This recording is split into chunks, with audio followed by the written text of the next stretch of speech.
nous remettons dans ses mains comme des instruments inutiles et que lui puisse se glorifier en nous.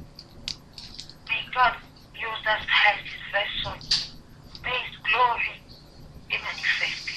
Nous continuons notre enseignement dans les Actes des Apôtres. Aujourd'hui, nous allons attaquer, n'est-ce pas, la dernière partie du chapitre 14. We will continue in our study in the book of our apostles in chapter 14, and tonight we will go to our last part of that book 14. Laissez-moi lire à partir du verset 19 et je vais m'arrêter au verset 28 et pendant ce temps, la sœur Jeannette va lire en anglais. We will do our reading from the verse 19 to 28. Alors survinrent d'Antioche et d'Icône des Juifs qui gagnèrent la foule et qui, après avoir lapidé Paul, les traînèrent hors de la ville, pensant qu'il était mort. Mais les disciples l'ayant entouré, il s'éleva et entra dans la ville. Le lendemain, il partit pour Derbe avec Barnabas. Quand ils eurent évangélisé cette ville et fait un certain nombre de disciples, ils retournèrent à Lystre, à Icône et à Antioche. Fortifions l'esprit des disciples, les exhortons à persévérer dans la foi et disons que c'est par beaucoup de tribulations qu'il nous faut entrer dans le royaume de Dieu. Ils firent nommer des anciens dans chaque église et après avoir prié et jeûné, ils les recommandèrent au Seigneur en qui ils avaient cru. Traversant ensuite la Pisidie, ils vinrent en Pamphylie. Ils vinrent à Pamphylie plutôt. Annoncèrent la parole à Berge et descendirent à Athalie. Dès là, ils s'embarquèrent pour Antioche, d'où ils avaient été recommandés à la grâce de Dieu pour l'œuvre qu'ils venaient d'accomplir. Après leur arrivée, ils convoquèrent l'église et ils leur racontèrent tout ce que Dieu avait fait avec eux et comment ils avaient ouvert aux nations la porte de la foi. Et ils demeurent assez longtemps avec les disciples, la parole de Dieu. Amen. Acts of the Apostles 14, verse 19 to 28. Some Jews came from Antioch in Pisidia and from Iconium. They won the crowds over their side, stoned Paul and dragged him out of the town, thinking that he was dead. But when the believers gathered around him, he got up and went back into the town. The next day, he and Barnabas went to Derbe. Paul and Barnabas preached the good news in Derbe and won many disciples. Then they went back to Lystra, to Iconium, and on to Antioch in Pisidia. They strengthened the believers and encouraged them to remain true to the faith. We must pass through many troubles to enter the kingdom of God, they taught. In each church, they appointed elders, and with prayers and fasting, they commended them to the Lord, in whom they had put their trust. After going through the territory of Pisidia, they came to Pamphylia. There, they preached the message in Persia and then went to Attalia. And from there they sailed back to Antioch, the place where they had been commended to the care of God's grace for the work they had now completed. When they arrived in Antioch, they gathered the people of the church together and told them about all that God had done with them and how He had opened the way for the Gentiles to believe. And they stayed a long time there with the believers, the word of God. Amen. Bien-aimés, nous continuons à étudier l'œuvre de Paul et de Barnabas quand ils étaient envoyés par le Saint-Esprit pour annoncer la nouvelle aux païens. Beloved, we continue our study in the work of Paul and Barnabas when they were sent in mission by the Holy Spirit to announce the good news of Jesus Christ to Gentiles. Comme nous l'avons démontré que en annonçant cette nouvelle de Jésus-Christ, il y a eu deux groupes qui se sont levés. As we demonstrated before, by announcing the good news of Jesus Christ, the message divided people in two groups. Ceux qui croyaient, qui étaient attachés à ce que les anciens de synagogue le prêchaient conformément au livre des prophètes, There were those who believed in the good news of Paul and Barnabas, and those who remained by believing in the book of the prophet and the law of Moses. ceux qui croyaient, le premier groupe, qui croyaient au livre des prophètes, ils s'attachaient à leur Dieu d'Isaac, d'Abraham et de Moïse. Those who kept their faith to the book of the prophet they were reading, they believed to their God, that God they say, the God of Abraham, Isaac, and Jacob. Et les autres ont cru, n'est-ce pas, au Seigneur Jésus-Christ, qui était leur Dieu, qui est venu les sauver. And the other group were those who accepted the good news of Jesus Christ. They believe in Him as their Lord and their Savior. Nous avons déterminé qu'il y a cet esprit, n'est-ce pas, d'aveuglement qui a commencé depuis le temps de Paul, de Pierre, nous l'avons vu aussi, et cet esprit travaille dans l'Église même jusqu'aujourd'hui. And we demonstrate that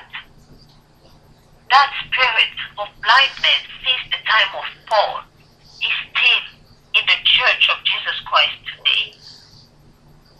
Et nous avons vu aussi que pendant ces derniers temps, l'ennemi a multiplié les efforts, qu'il n'y a pas seulement l'esprit d'aveuglement, et il s'y est ajouté l'esprit d'imitation, et le troisième, c'est l'esprit de fanatisme. And we saw that in those last days, the devil has multiplied his work in the church.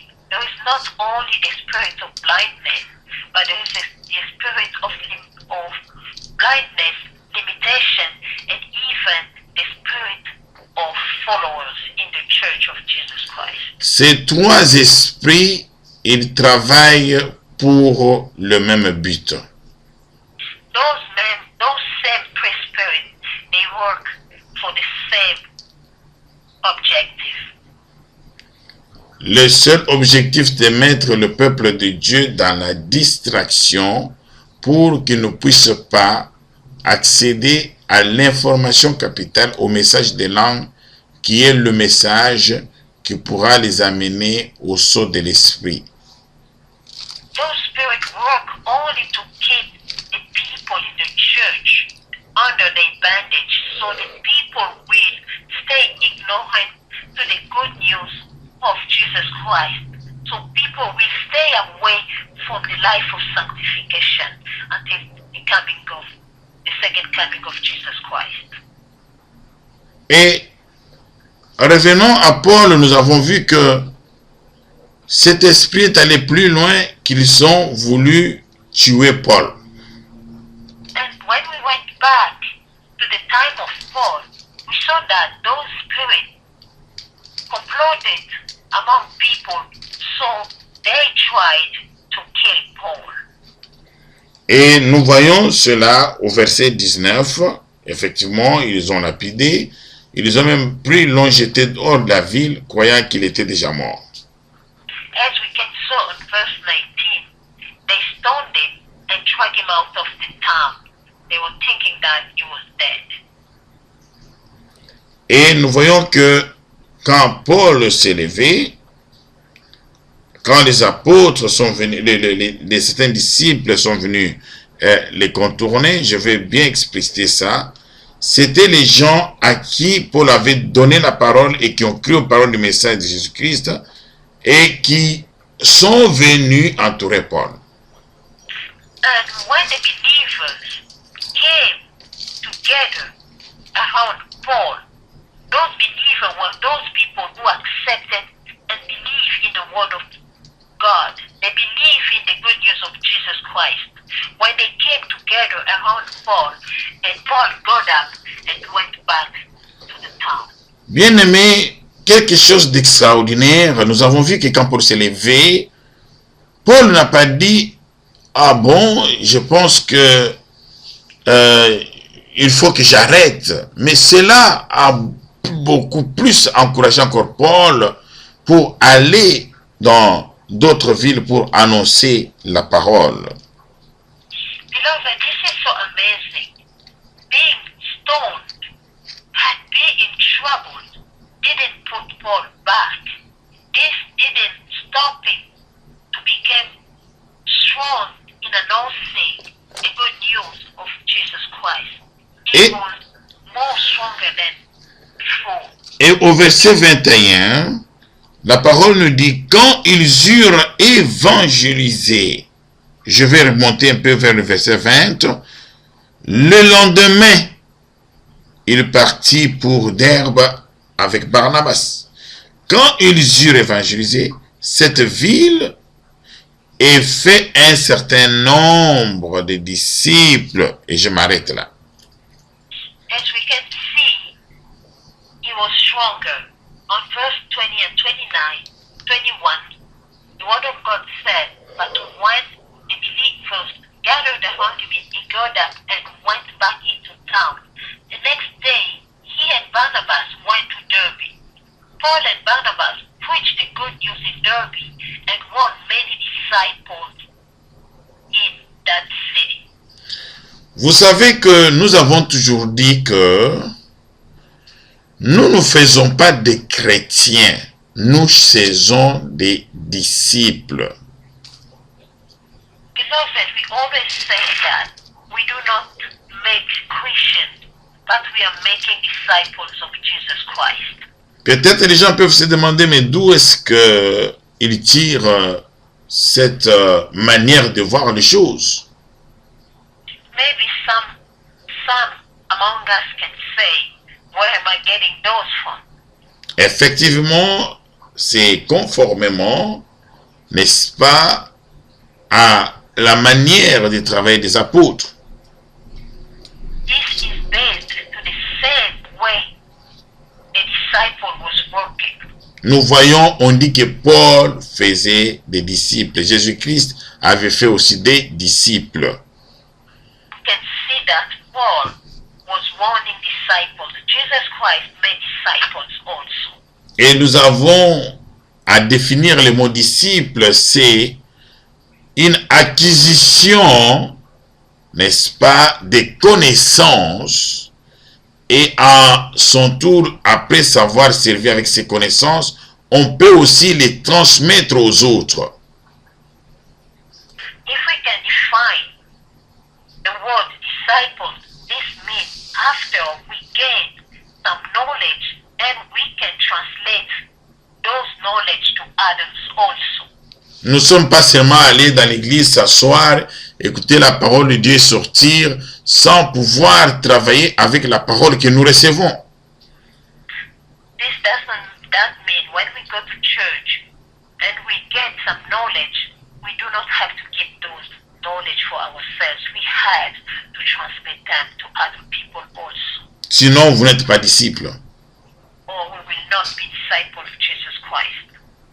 Et une deuxième chose que je voulais montrer, bien aimé, est que les épreuves n'ont pas découragé Paul. Comme il est dit au verset 22, fortifiant l'esprit des disciples, les exhortant à persévérer dans la foi et disant que c'est par beaucoup de tribulations qu'il faut entrer dans le royaume de Dieu.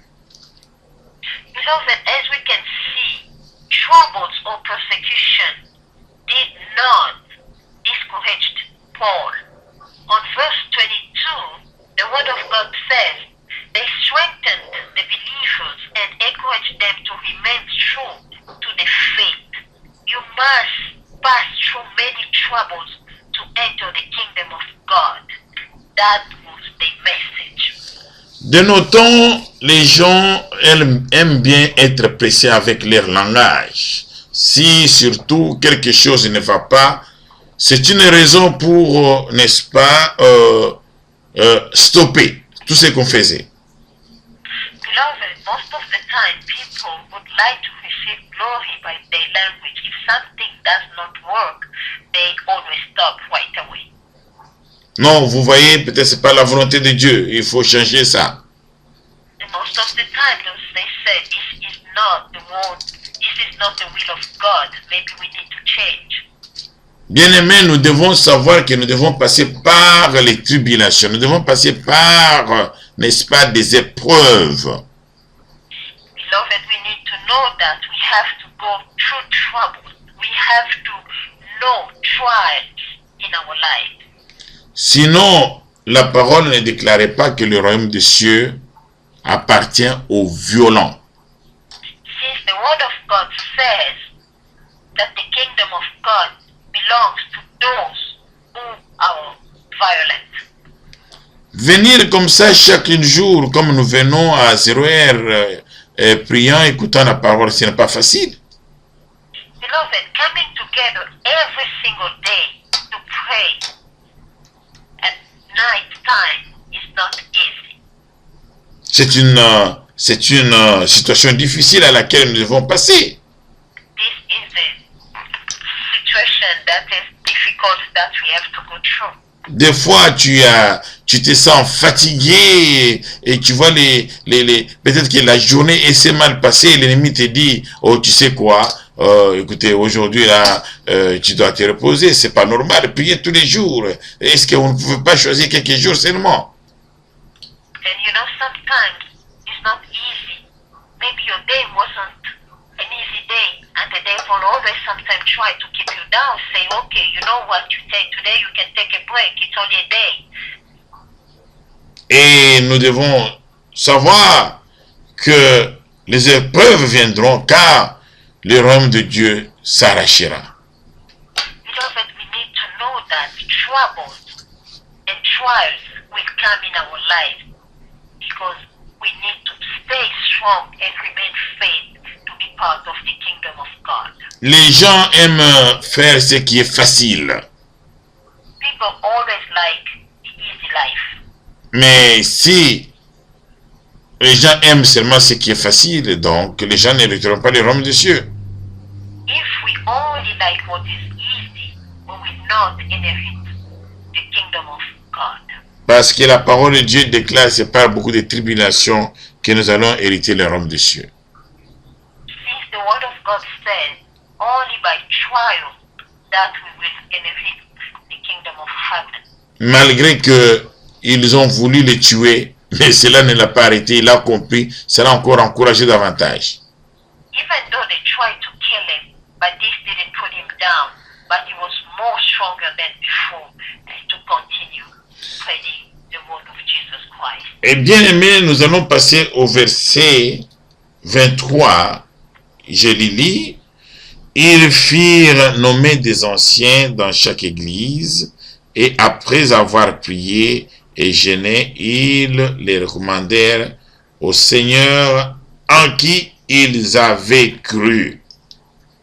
Beloved, we're going to read verse 23. In each church, they appointed elders, and with prayers and fasting, they commended them to the Lord, in whom they had put their trust. Il faudra que je vous explique quelque chose ici. I have to explain this to you. Dans les villes où ils partaient, il y avait des synagogues. To those cities that they were going through, they had synagogues. Vous avez vu que de la même manière que Christ a été chassé des synagogues, et aussi ils ont été chassés des synagogues. Beloved, the same way Jesus Christ was, they refused him to go to the synagogue. Paul and Barnabas told the same thing too. They refused them to go to synagogue. Quoi qu'ils ont accepté pour le premier temps, mais après ils les ont renvoyés. The first time they were allowed to go to the synagogue, and after that they were avoided in synagogue. Et Paul ont commencé, n'est-ce pas, à prêcher en dehors des synagogues, des fois dans des maisons des disciples. And since they were not allowed to go to synagogues, so Paul and Barnabas started preaching to the houses of believers. Et les églises dont on parle ici, And churches that the word of God is talking about, ce sont des groupes de gens qui ont cru à la parole de Dieu, mais qui s'étaient installés dans des maisons des disciples pour prier ensemble.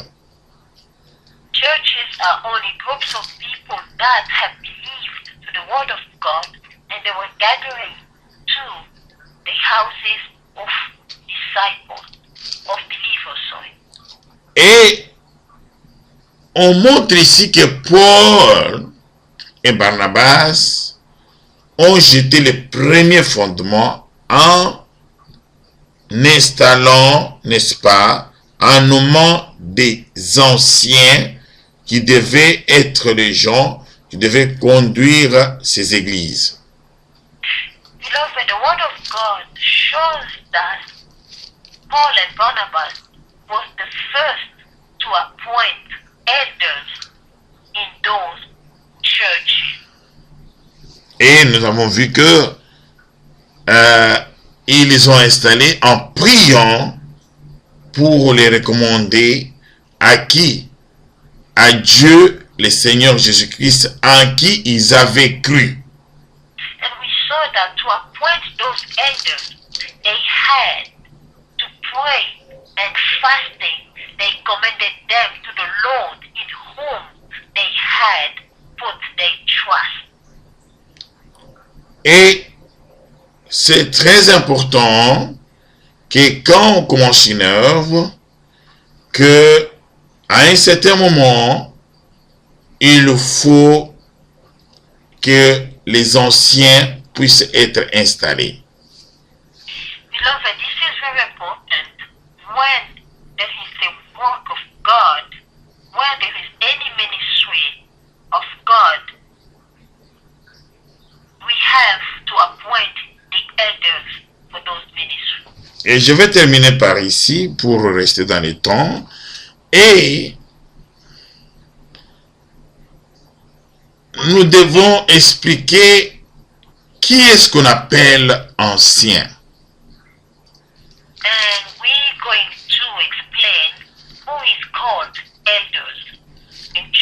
Ancien, ce n'est pas celui qui a demeuré dans l'église depuis longtemps, mais c'est celui qui a grandi dans la connaissance de la parole de Dieu et qui a contribué, qui contribue, n'est-ce pas, à l'accroissement de l'église. Elders are not. To be an elder in a church doesn't mean because you've been in that church for many years. No. But be elder, that means someone who is growing in the word of God and is someone who contributes in the work of God. Ce n'est pas par le vouloir du pasteur qui peut se mettre debout et dire non, celui-là il est là depuis longtemps et tu deviens l'ancien. Non, ce n'est pas ça. It's not that the pastor who appoints the elders by his own will. Il est très très très important de comprendre ces choses. It is very important to understand those things. Et nous avons vu que Paul a continué à annoncer la nouvelle jusqu'à rentrer effectivement rentrer en touche où ils ont été recommandés par l'œuvre et ils ont fait les témoignages de ce qu'ils ont connu sur leur trajet.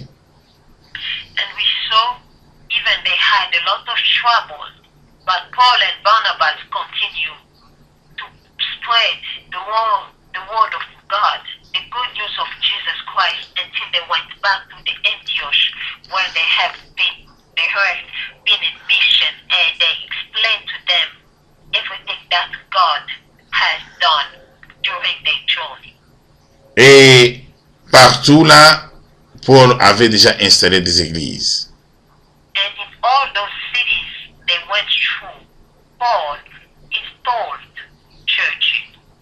Et ainsi, comme nous pourrons, n'est-ce pas, les lire au verset 27, il est déclaré qu'après leur arrivée, ils convoquèrent l'église et leur racontaient tout ce que Dieu avait fait avec eux et comment il avait ouvert aux nations la porte de la foi.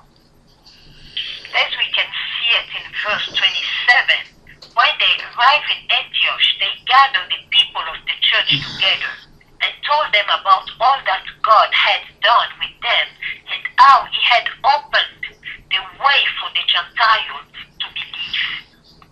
Et voilà comment est-ce que la parole a commencé à se répandre petit à petit et doucement vers les païens. And beloved, this is to show us how the word of God, the good news of Jesus Christ, spread it among the Gentiles. Et ceci confirmant exactement le message que Dieu avait donné à Corneille. Souvenez-vous que c'est un instrument que je vais utiliser pour apporter ma parole aux rois de ce monde, aux juifs et aux païens. And beloved, this is to confirm that the message God has given to Cornelius about Paul, he said he will use it as a vessel to bring his good news to the Gentiles. Que le Seigneur, Dieu de gloire, bénisse sa parole. Dieu voulant, nous attaquerons le verset et le chapitre 15 pour demain. May God bless his word. By his will, we will continue our study tomorrow. Je vais prier pour clôturer la parole. We will pray. Seigneur de gloire, Dieu de bonté et de miséricorde, nous te bénissons, nous te rendons grâce pour ta miséricorde encore au milieu de nous. Seigneur de gloire, ce soir, nous avons, Seigneur de gloire, au Père éternel, au Dieu de gloire, compris que les épreuves, les tribulations ne doivent pas nous déraciner, ne doivent pas nous décourager, mais plutôt ça devrait, au Dieu de gloire, nous donner encore de l'assurance de travailler avec crainte à la salut pour, Seigneur de gloire, au Père éternel, ton œuvre. Père de bonté et de miséricorde. Oh, nous élevons ton nom, ô Dieu de gloire, car ô Seigneur de bonté et de miséricorde, tu as dit que ta parole, elle est esprit et vie. Laisse que cette parole tombe sur une terre fertile, qu'elle apporte des fruits dignes de repentance. Nous te prions, Seigneur de gloire, pour que nos nuits puissent être douces et paisibles et que toi tu t'occupes de notre sécurité. Et nous recommandons les nôtres dans tes saintes mains, ô Dieu de gloire, ô Père éternel. Ô Père de gloire, de bonté et miséricorde, nous te prions pour bénir l'Israël, bénir aussi le Congo, notre pays. Au nom glorieux, au nom puissant, Seigneur Jésus-Christ, nous te prions. Amen. Que le Seigneur vous bénisse. Bonne nuit et à demain.